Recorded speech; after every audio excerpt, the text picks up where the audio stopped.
चांदण्याच्या छायेत विराजमान झालेलं असं सुंदर माझं खडकी गाव आणि त्या खडकी गावातलं सुंदर असं लेकरू म्हणजे लेक खडकी शान महाराष्ट्राची श्रावणी प्रस्ताविकाचं आज सरांनी मला दिलं। खरं पाहता आनंद खूप आहे, कारण गुगल, इन्स्टा, फेसबुक असं कुठलंही नेटवर्क नाही की त्याच्यावरती श्रावणी झळकली नाही। श्रावणीमुळे आपल्या खडकी गाव महाराष्ट्रात, देशात आणि जगात म्हणजे 7 समुद्राच्या पार जी कोण खडकीचं नाव झालं असेल, जे कुणी केलं असेल ते श्रावणीने। म्हणून सर्वात प्रथम मी कृष्णा कुदळे सर आणि जयश्री कुदळे ह्या दोघही शिक्षकांचं, आई वडिलांचं मनापासून मी पहिले या ठिकाणी स्वागत खडकी गावच्या वतीनं सर्व पाहुण्यांच्या वतीने करतो।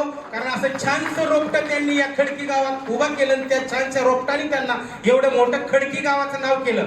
मला खडकीकरांना सांगायचंय की खरोखरच एक खेडेगावातली व्यक्ती शिक्षणाच्या माध्यमातून कुठं पोहोचती आणि काय होतं आणि त्या खडकी गावाचं नाव 7 समुद्र पार आज जाहीर झालं।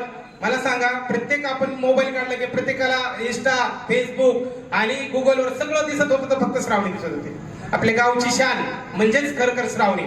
आज आपण सर्वजण ग्रामस्थांनी खडकीच्या वतीनं कुठलाही पक्षपात न बघता आपण तिची बहादर अशी भव्यदिव्य आपण असं तिची मिरवणूक काढली।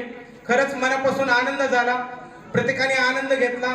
असंच मला जाता जाता एवढं सांगायचं की असंच प्रत्येक गावातल्या कुठल्या ना कुठल्या विद्यार्थ्यांनी एक कुदळे सरांसारखा एक हिरी चांगली लेख जन्माला घालावी। आणि सर तुम्ही आज खडकीतच आहात कुदळे सर, तसं जर बघितलं तर खरोखरच कुदळे सरांना एक आदर्श शिक्षक पुरस्कार बी मिळालाय।